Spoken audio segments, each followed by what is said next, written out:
Hello guys, welcome back to my channel. বহুদিন পর আজকে হাতে ক্যামেরা নিয়ে তোমাদের সাথে আড্ডা দিতে চলে আসলাম।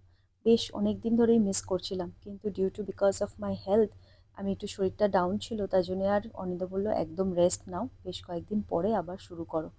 তো এই দেখো, যেই একটু সুস্থ হয়ে গেছি মনে হচ্ছিল যেন কিরম বাড়িটা ফাঁকা ফাঁকা। তো যাই হোক, অনিন্দ কিছু অফিস কালিগদের ডেকেছিল, ইনভিটেশন, ফ্যামিলি ইনভিটেশন ছিল।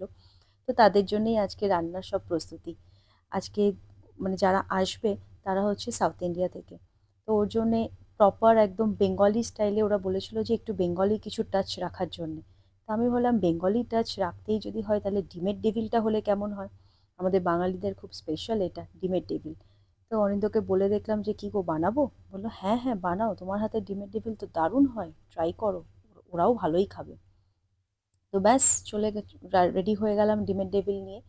এ দেখো, ডিমের ডেভিল আমার ভাজা অলমোস্ট ডান। আর তার সাইড বাই সাইড আমি আগের দিন ফিশ ফিঙ্গার কোটিং করে আমি ডিপ ফ্রিজে ঢুকিয়ে রেখেছিলাম।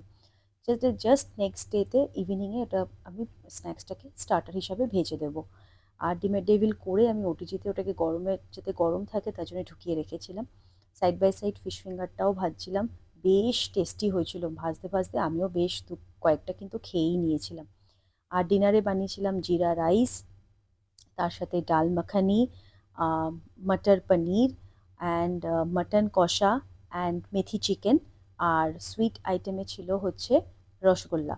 কারণ ওই যে বললাম একটুখানি হালকা বেঙ্গলি টাচ বলেছিল, তো সব কিছুর সাথে একটু বেঙ্গলি টাচ রাখতে গেলে রসগোল্লা এগুলো তো লাগেই। আর এই দেখো, আমার মেয়ে কেন বলো তো লাফাচ্ছে? Because of the fish finger, কারণ ও ফিশ খেতে প্রচণ্ড ভালোবাসে। ব্যাস তারপরেই গেস্টরা চলে আসলো, কিন্তু ফটো সেরকম আর তোলা হয়নি। খেতেই আর গল্প করতেই বিজি ছিলাম। চলো, আজকের এই ছোট্ট ব্লগটা এই অবধি, দেখা হচ্ছে নেক্সট একটা ব্লগে।